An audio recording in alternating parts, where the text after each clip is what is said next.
मित्रहो, आपल्या राज्यामध्ये अल्पवयीन मुली आणि महिला यांच्यावरील अत्याचाराची प्रकरणं दिवसेंदिवस वाढत चाललेली आहेत.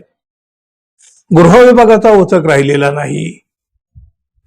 बघा, अशा गुन्हेगारांना पॅरोल दिला जाऊ नये असं मुख्यमंत्री देवेंद्र फडणवीस यांनी म्हटलं आहे. चांगली गोष्ट आहे, पण मुली महिलांची एवढी काळजीच आहे तर मग शक्ती कायदा का लागू केला नाही असा सवाल सामनाच्या आजच्या अग्रलेखामध्ये करून देवेंद्र फडणवीस यांची बोलतीच बंद केलेली आहे असं म्हणावं लागेल.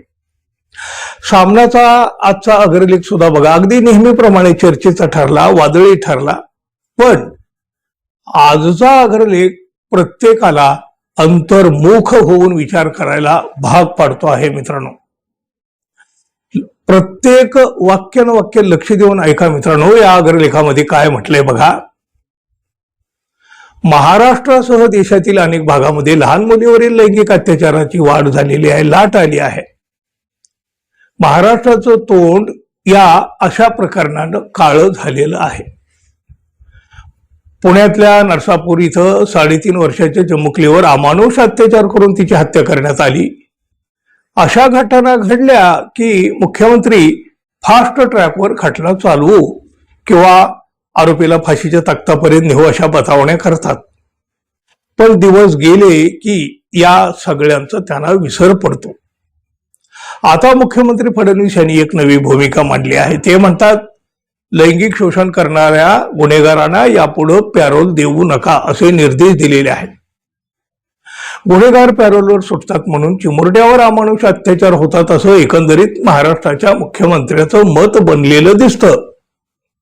ते मुख्यमंत्री आहेत, त्यामुळे त्यांचं बोलणं ऐकून मान डोलवायलाच हवी.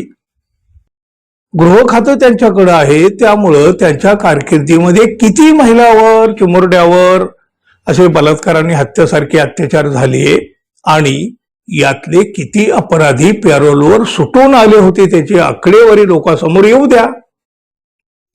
खरात बाबा आणि इतर अनेक बंधुबाबांनी महाराष्ट्रामध्ये हे अत्याचार पर्व सुरू केलेलं आहे. त्यांना राजाश्रय होता, यापैकी कोणीही पॅरोलवर सुटून आलेलं नव्हतं. पॅरोलचा मुद्दा ठीक आहे, पण महिलांना सुरक्षा देणारा आणि गुन्हेगारांना कठोर शासन करणारा शक्ती कायदा आतापर्यंत का लागू केला नाही ते आधी सांगा. महिलांच्या आरक्षणापेक्षा हा शक्ती कायदा महत्वाचा आहे. आता हे जे पॅरोल प्रकरण श्री फडणवीस यांनी काढलं आहे ते महाराष्ट्रात नव्हे तर संपूर्ण देशभरामध्ये लागू व्हायला हवं आणि त्यासाठी त्यांनी आपल्या 2 उपमुख्यमंत्र्यांसह केंद्रीय गृहमंत्री अमित शहांची भेट घेऊन याबाबत सविस्तर चर्चा करायला पाहिजे. कारण अशा प्रकारच्या गुन्हेगारांना पॅरोलवर मुक्त करण्याचा छंद केंद्रातील भाजप सरकारलाच जडलेला आहे. त्याचं मोठं उदाहरण म्हणजे तुरुंगात बंद असलेला डेरा सच्चा सौदाचा प्रमुख गुरमीत राम रहीम. गुरमीत राम रहीमला 2 शिष्यावर बलात्कार केल्याच्या आरोपाखाली 20 वर्षाची शिक्षा झालेली आहे. एका पत्रकाराच्या हत्या प्रकरणात देखील त्याला दोषी ठरवलेला आहे. या गुरमीत राम रहीम बाबाला आतापर्यंत 15 वेळा पॅरोल मंजूर केला गेला, तोही 40 दिवसांचा.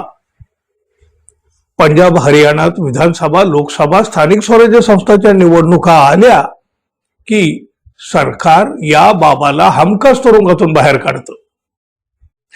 हे महाशय बाहेर येऊन आपल्या आश्रमात राहतात आणि अनुयायांना बोलावून भाजपाला निवडून द्या असं बजावतात. हे असे पॅरोल प्रकरण सुरू राहिलं तर चिमुरड्यांनी सुरक्षितपणे जगायचं कसं? हाथरसच्या कुलदीप सेंगरची केस अशीच महिला अत्याचाराची आहे. त्याला फक्त पॅरोलच नाही तर थेट त्याची शिक्षाच स्थगित केली गेली आणि कुलदीप सेंगरचे समर्थन लोकसभेमध्ये भाजपा खासदारांनी केलं. महाराष्ट्राच्या मुख्यमंत्र्यांच्या उदात्त विचारांना छेद देणाऱ्या या घटना आहेत. बलात्कारासारख्या कोणत्याही प्रकरणामध्ये स्वतःचा राजकीय फायदा पाहणारा भाजप हा एकमेव राजकीय पक्ष असेल. लैंगिक अत्याचारातील आरोपींना पॅरोल देऊ नका ही मुख्यमंत्र्यांची भूमिका त्यांच्या केंद्र सरकारची सुद्धा असायला हवी. दुसरं महत्वाचं म्हणजे बलात्कारी, भ्रष्टाचारी वगैरे लोकांनाही भाजपला उमेदवाऱ्या पद देऊ नयेत. तुरुंगातले लोक सरळ भाजपामध्ये सामील होतात, त्यांना आमदार, खासदार, मंत्री, मुख्यमंत्री केलं जातं. त्यामुळं कायद्याची भीती राहत नाही. भ्रष्टाचारी वॉशिंग मशीन मध्ये जाऊन स्वच्छ होतो, मग महिलावर अत्याचार करणारेही त्याच वॉशिंग मशीन मध्ये उड्या मारतात. पुन्हा हे सर्व हिंदुत्व मजबूत करण्याच्या नावाखाली घडतं. हे वाईट आहे. मुख्यमंत्री म्हणतात की एक बाप या नात्यानं आणि राज्याचा मुख्यमंत्री म्हणून मलाही वाटतं की अशा नराधामांना भर चौकामध्ये फाशी द्यावी, पण लोकशाहीत कायद्याच्या चौकटीत राहूनच कारवाई करावी लागते. मुख्यमंत्री एकदम लाखाचं बोलले, पण भ्रष्टाचारी आणि दलालांना भाजपामध्ये प्रवेश देणं आणि अशांना मंत्री करणं हे कोणत्या कायद्याच्या चौकटीत बसतं तेवढं त्याला समजावून सांगा. बाकी तुम्ही बोलायचं आणि जनतेनं मान डोलवायची, हे चालायचं. मित्र काय बोलणार काय आता देवेंद्र फडणवीस? नाही म्हणजे बोलण्यासारखं आता त्यांच्याजवळ काही राहिलंय का? मित्र सामनाचा हा आजचा अग्रलेख तुम्हाला कसा वाटला हे मात्र नक्की सांगा, आवर्जून सांगा, जरूर सांगा. आणि हो, आपण अजून आपल्या चॅनलला सबस्क्राईब केलं नसेल तर कृपया जाता जाता सबस्क्राईब करा, एवढी एक माफिक अपेक्षा आहे. मित्र हो, धन्यवाद. पुन्हा भेटू. नमस्कार.